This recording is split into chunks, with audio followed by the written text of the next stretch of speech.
All right, well, we'll get this show on the road and not wait for any more late people. Hopefully, they can join in a little bit. But hey, my name is Peter Horwich. Welcome to the webinar on Don't Just Check the Box, your guide to real compliance. And so we're going to talk about some of what compliance is and how to get there and so forth. So if you don't know me, and I know we have a lot of current clients on the call as well. So I've been around the IT industry for over 30 years now. And 23 years ago, we founded CKT.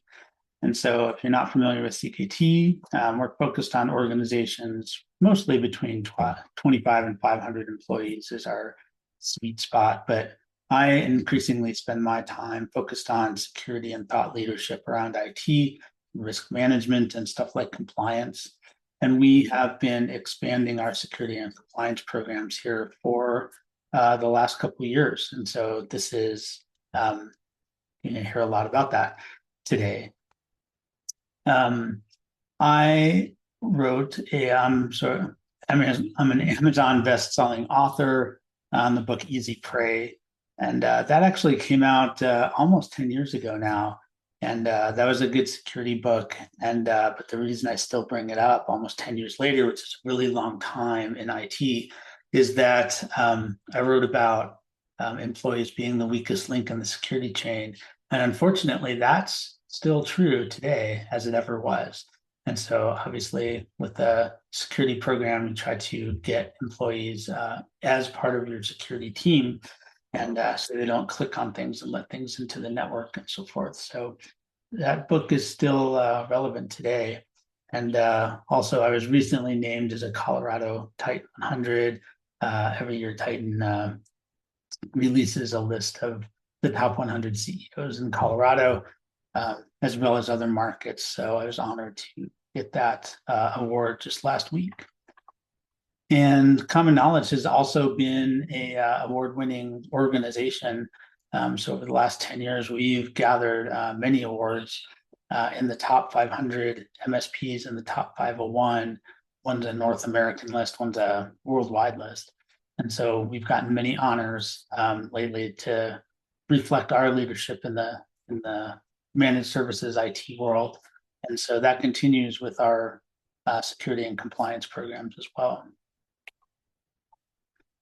We had Greg Green join our team, and he is actually our lead for security and compliance. I'm going to let him come on here and introduce himself, and he's going to help me in this webinar discuss a bunch of things around compliance. And so, Greg, you want to jump in here and introduce yourself and take it away? Yeah, sure thing. Thanks, Peter. Like Peter said, I'm the new lead for security and compliance for CKT. A little bit about my history. My career has been about 15 years in IT, almost pretty much all of it dedicated to the defense environment.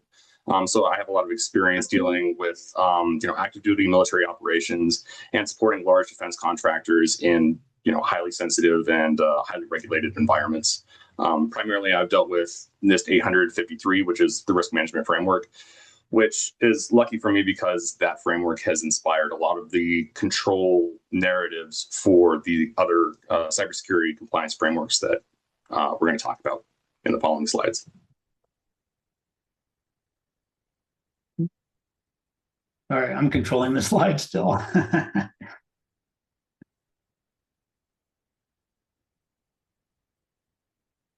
Okay. Is this one supposed to be me? Yep. Okay. So CKT wants to be your technology coach for a secure and strategic future.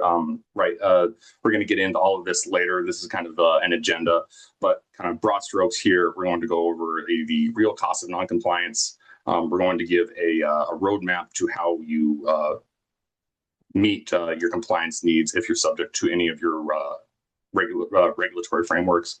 And we're going to give you a path forward and kind of outline what we can do for your company with those requirements in mind. All right, so like this slide says, security isn't compliance and compliance is not security. Kind of an older example, but I think it's still a good one today. If you were around in 2013, kind of in this space, you may have heard about the Target breach way back in the day. 2013, the thing about that makes this breach relevant to this is they had just passed their PCI DSS audit 2 weeks prior to being compromised. Following the compromise, they lost 40 million credit card records through an HVAC vendor with network access. So from that, you kind of learned that being compliant does not necessarily mean that you are secure, right? And some of that is intentional, right? Compliance frameworks are written to be broad so they can apply to everyone, but they really are meant to be a jumping off point, right? The minimum standards. And you need to keep the dynamic threat environment of your business in mind and tailor follow-on security objectives that are relevant to you as follow-on actions. Also, the gap runs the other way, which one of the examples on the slide, shadow AI, employees uploading sensitive information to large language models on their phone or other places. The compliance frameworks haven't really caught up to that. There aren't a lot of control narratives that will address AI because it just hasn't caught up yet. So, Yeah, and on the checkbox, a lot of people have facing compliance as something that they need to do, and they're trying to get that done, right? They're trying to check the box and say, "Yep, we're compliant." What we're talking about is actually getting to a real reduction in your risk. And so I would actually, in most cases, rather have you be very secure than compliant, but a lot of people have to deal with both. And so when you're dealing with both, even on the security side, you don't necessarily just want to check a box and say, okay, we're secure. This is something that everybody has to work on every day to make sure that you're maintaining a secure environment all the time. Everybody's acting as if they are in a secure environment all the time and not doing things that may be against policy, like using ChatGPT on their phone and putting in sensitive information just to get around some of the security protocols that may be in place. And so it takes both policy and actual security to reduce a real risk in your organization. absolutely. So we take a little bit of a more strategic approach to this. And so a traditional MSP may help you keep your systems up and running. They may do basic security. They are there to, have a help desk and somebody to call when there's a problem and so forth. But they really, most of the time, are lacking on some of the strategic guidance. And so that is also why we do, and a lot of the clients that are on the call today have experienced this. And if you don't and you're a current client, then make sure you make your appointment. That's included in most cases in your plan that you're on, is the technology coaching session, right? This is where we focus on real strategy around IT about how can we really reduce risk for your organization? How can we really do it proactively? And that also just translates into the value of both the organization and the IT, right? And so the compliance can be a competitive advantage. We'll talk a little bit about that as well. So a lot more organizations are subject to some sort of compliance, right? And so when we're talking about compliance, like the Department of Defense standard has a compliance standard, like Greg was talking about with NIST, which is a standard, CMMC, which is the newer standard for Department of Defense. But all kinds of other organizations are subject to other state laws. Sometimes there's standards that have been put in place by professional organizations, like some legal and some CPA actually have, in order to keep your, legal, your license to practice law and to get your CPA license, you're supposed to be following certain standards. And then there's all kinds of other things too. And so compliance can hit you in a number of different ways. It's not just the standard that you have to comply with, although a lot of you are subject to some actual, you must follow a specific standard requirements. It's no surprise to anybody that cybersecurity risk still is increasingly prevalent. And so just the other day, there was a big company that was taken down that somebody got into the Microsoft systems that control all the computers and manage their configurations, and told it to erase the entire company's configurations on every laptop and server that existed in the organization. So that was a big deal. So if you're not familiar with any of the stats, it's most likely that something's going to happen. But if you've seen my other security webinars, and you can go back to our website and actually replay those if you want, I talk also a lot about most of the big ones are just not following the basics, right? And so compliance frameworks lay out the basics very well. And I was just talking to another client earlier today that we reminded them, when they're, doing an onboarding or doing an offboarding, and you need to make sure that everything's done from a security standpoint, that's just like those compliance frameworks and those checklists that exist that are supposed to exist within the framework. Those are just like, surgeons use a checklist to make sure that they got all of the tools accounted for before they close up an operation. Airplane pilots have safety checklists that they go through. And so this is the same thing that is sort of pointed at your organization in a business sense, to make sure that you are doing the things that you need to, and making sure that one of the basics is not left open, the door is not left open for something bad to happen.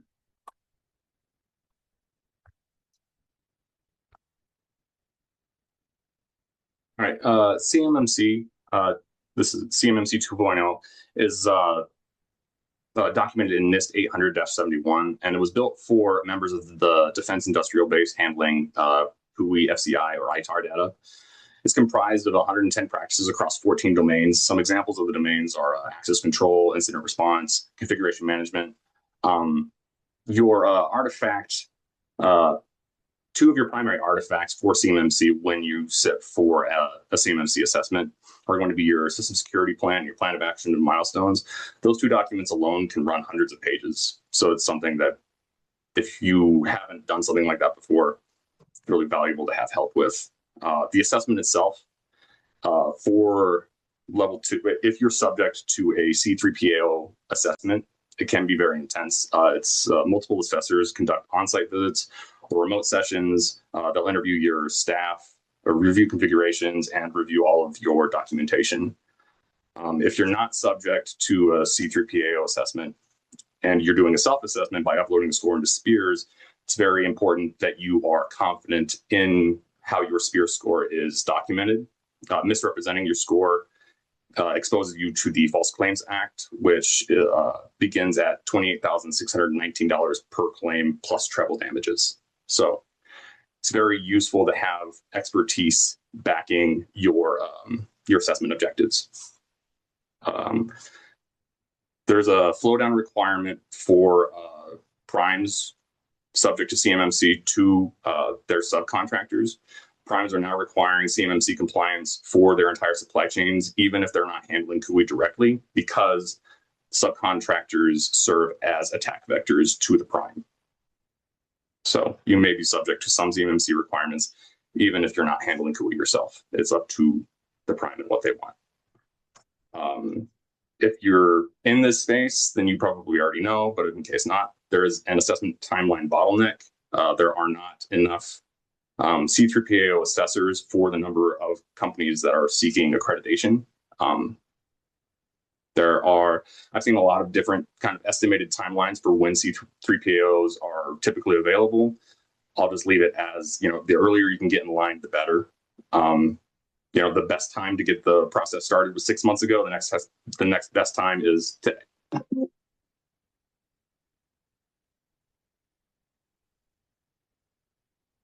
CGIS, it's for companies that are that process, store, or transmit CJI. Some of the special caveats: that we kind of see in the CGIS world are mobile devices because of the transportation, because the CJI needs to be accessible from police officers' cars and things like that. So that there are specific encryption and authentication requirements for accessing CGI from those mobile devices. Personal phones almost never meet the requirements without some kind of MDM enrollment or compliant configurations, which is something that you would want to have expertise in setting up. So as such, mobile devices pose a top finding in a lot of compliance reviews for CGIS. Also, MSP staff, if you're already using an MSP, the staff is in scope because they have access to the CGI data itself. Not all MSP staffs have the background checks requisite for access to that data. The consequence isn't defined. It's an immediate operational loss. If you are audited and you fail your audit, you can lose access to the federal CGI databases immediately. So pretty hefty consequences. All right, HIPAA. What stands out to me about kind of this collection of scary numbers, if you want to review it, none of these are the results of sophisticated attacks. A lot of these all of the ones provided are process failures. In the DoD, we call these insider threats, right? HIPAA is notorious for being very financially cumbersome if a violation is discovered. A lot of that is due to penalty stacking. Willful neglect, not corrected tier is a minimum of $73,000 violation per category, where category means the OCR evaluates multiple distinct violations per investigation, right? So they stack on top of each other. It's not just one finding, here's your fine, it's per finding. So a single breach can trigger millions in combined fines. The number one finding in an investigation, in OCR investigations, OCR is the authoritative entity over HIPAA compliance. I'm missing formal risk analysis, which is something that a company like CKT has experience providing. HIPAA requires a risk analysis by name, and it is the most frequently cited violation across all enforcement actions. So if you haven't performed one, that's the single most important step you can take. Yeah, and they are enforcing these more and more, right? It used to be like people didn't, they sort of, a lot of medical professionals I talk to sort of think of it as the IRS, and the risk of getting audited may be small. It may be still small for HIPAA, but it is increasing, and they currently have legislation in to not only increase enforcement, but increase the requirements around HIPAA too. And so that's likely to get passed at some point too, as they continue to need defenses against the current cybersecurity threats. So, insurance is a big driver of all this, right? And so even if you don't have any of the named frameworks or compliances that Greg just went over, you're probably going to need at least something for insurance. And most of you have probably experienced this, right? And this is all based on sort of the foundations of a lot of these compliance protocols that we're talking about. But insurance does want to see certain defenses in place in order to to make sure that you can either get insurance or renew insurance. And so I want to just call this out too, as means that if you are not following the things that you actually told the insurance company that you have in place, and you're just sort of check the box as we're talking about, yep, I have that in place, and yep, I have that in place, but you're not actually following what you said that you were going to do, they will not pay out a claim, because they're expecting you to actually do what you're putting on those applications.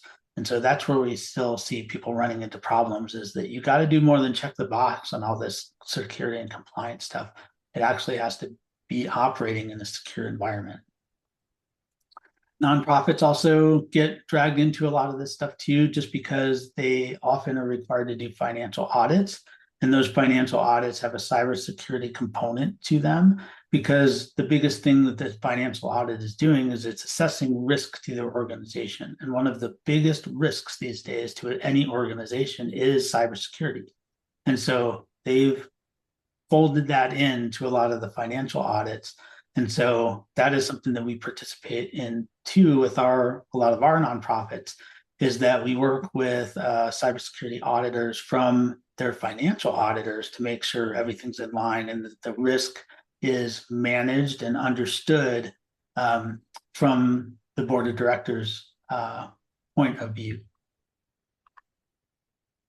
So again, even if you're not subject to specific fines or a specific protocol or something, there's still a lot of damage that can be done to reputational damage, financial, and a lot of people that get a cybersecurity incident in a big way are not able to recover from it.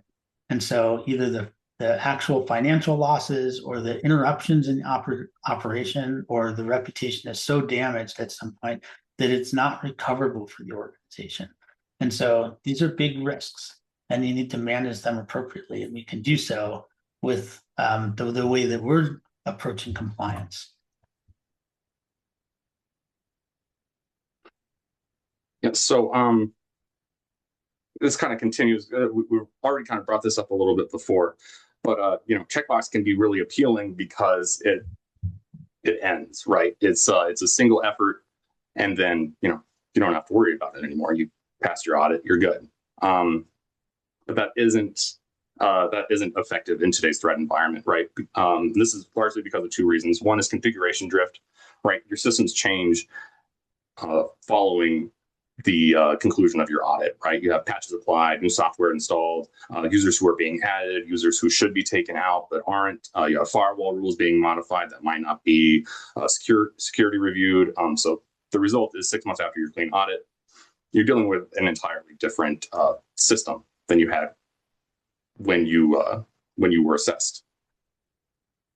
The other problem with checkbox compliance is that it abandons continuous monitoring, right? So there's the term dwell time, which is an attacker living undetected in the environment for weeks or months, either collecting data or just elevating privileges.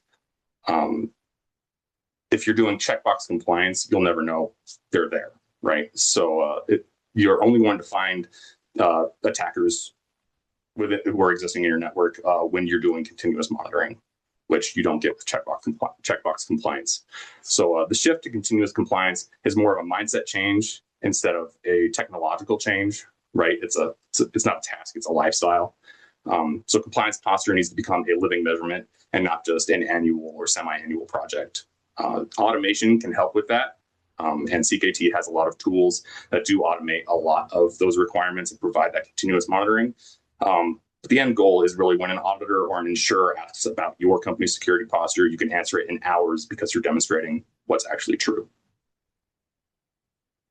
So when we're talking about how do we get started with this and what do we need to do, the first thing is to go through and identify, are you actually subject to any regulations? Like verify that if you're not very sure about that, and make sure that you understand what the requirements are.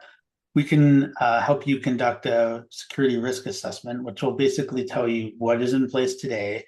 And then you need to figure out, well, what standard would you like to compare that to? Is it a required standard? If there's something required like CMMC, there's a specific standard. But if not, there's some general standards that you can use also to compare against. And determining the scope is something that is very, very important around this. Because with any of these compliance standards, you can put things in scope and out of scope. And some of the standards like CMMC and HIPAA are specifically calling out types of data that must be in scope. But that doesn't mean that your entire organization necessarily has to be in scope. In HIPAA, it's a little bit more difficult because the data is used in almost every facet of the organization. But in something like CMMC, where the particular data that has to be in scope is not necessarily used on every project that the organization does. And so you can segment out that part of it and only have to certify the portion that actually uses the type of data that is in scope. And we call that an enclave usually. So that's something that we can help you determine in this process. Once you got all of that and that you identify what what you have, what you need to do, you can start identifying, well, where are the gaps and prioritize what you want to get done. And so we can build out that plan where you're saying, okay, this is what we have to do pretty quickly to shore up the security. And then in the middle, we're going to make sure that we do some advanced security. And then we're going to start with the policies and the training and so forth and more of the compliance side.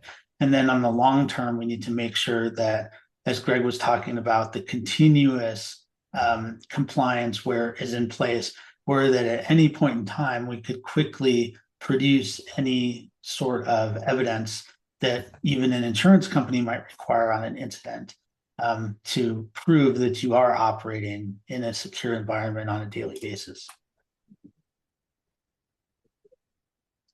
Oops. And then, of course, as Greg talked about too, implementing and automating, we have all of these tools lined up. We have all of these things built out for you. We can greatly decrease the cost and increase the speed of being able to both be secure and be compliant in these organizations. And then, of course, it never ends, right? It's a continuous operating mode from the point that you start this journey. But the training and maintaining of what is there, making sure everything is continuously operating as it should. And these standards often get updated as well. And so making sure that you're also compliant with the latest and greatest version of some of these things.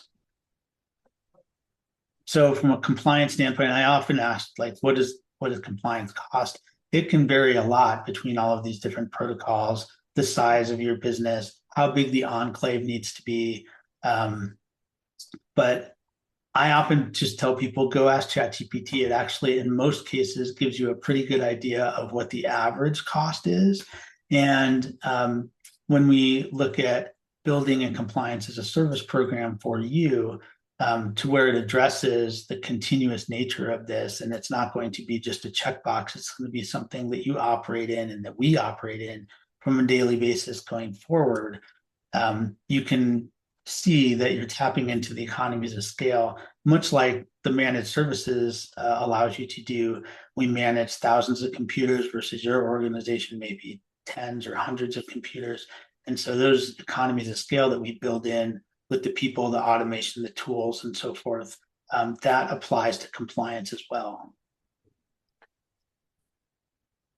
And so when you're looking at other reasons to do this besides just being secure and just being compliant, it can really act as a growth driver because there's a lot of organizations that are way behind. And so if you have that stamp of approval, you may be able to go after more contracts. You may be able to attract more customers. You may be able to use that as a competitive advantage to your organization. And so we do have customers that are really leveraging that and having a lot of success in leveraging that and really taking advantage of those opportunities. Yeah, so CKT wants to be more than just a checkbox that helps you meet your compliance needs and then disappear, right? So we can help you in the three categories on the slide, right? We're going to provide a virtual CISO and advisory. So if you have any questions about, say, a new technology or some new sort of operational requirement, you want to quantify the risk, or if you're just if you don't understand one of the security controls that applies to you and why it applies and what good it does for your environment, we want to be there to provide that expertise for you. Policy and documentation, that's the stuff that goes into your initial compliance efforts, but also needs to be maintained after your accreditation you receive your accreditation. So we will maintain that as your environment changes, as the security posture improves, as new risks come about. We'll be there to help. keep that updated. And technical controls, will provide all of the full technological stack to include MFA, EDR, and SIEM for the new threats that are coming on the scene constantly. So as we obviously believe, the compliance as a service path just offers a better structure for both us and for you, because it can really have much more predictable costs. They're generally lower, and then we can do a much more rapid deployment that is complete, structured, doesn't drive your organization crazy, and gets all of the job done, and then does it on a continuous basis from there. I know we're a little bit out of time here. From a shared responsibility, most of these things are actually, this is Greg's thing, but I'm going to steal his thunder, I guess. Most of these things require both participation from you and from us. Those protocols are designed that way, that says you have to have skin in the game. You just can't have it all outsourced to us. And so we can guide you through that as well and say, this is what you have to do on your side. There are HR things, there are policy things, there are other things that need to be in place inside the organization, which we can help you with. And we'll do the heavy lifting on all of this, but it's not something that you can completely outsource, but we will guide you along the way to get all of that done. So if you're interested in talking to us more about this, you can scan the QR code to schedule a meeting. We will go through sort of a high level of some of the first steps that we talked about and understanding what you're trying to achieve, what you have now, maybe how much budget that you have or need to put to this, and what's a reasonable time frame and a reasonable budget for those things. So we'd be happy to discuss that with anybody who is ready to take the next step. We'll hang out for a little bit for questions if you have any. You can type them into the Q&A, or we'll try to do a raise hand thing and unmute your microphone for you. But you could also send us email, either myself or Greg. And I'm also on all over LinkedIn too. So check out all the stuff that we put out on there on a regular basis as well. But since we're pretty much out of time, but again, we'll hang out and answer questions. So thank you for coming today and participating.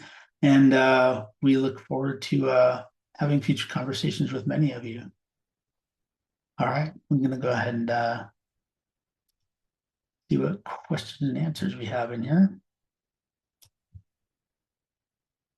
Oh, yeah, somebody always asks about the recording. We'll get this up on the website too and send you out a link to the recording.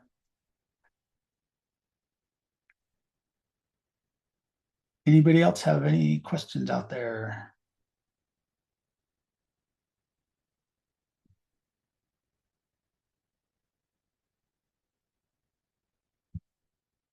All right. Well, if nobody wants to speak up, I can let you go. I'll switch back to the slides. If you want to send us an email and have an individual question, please reach out. We'd love to talk to you. But really appreciate your all participation, and everybody have a very great day.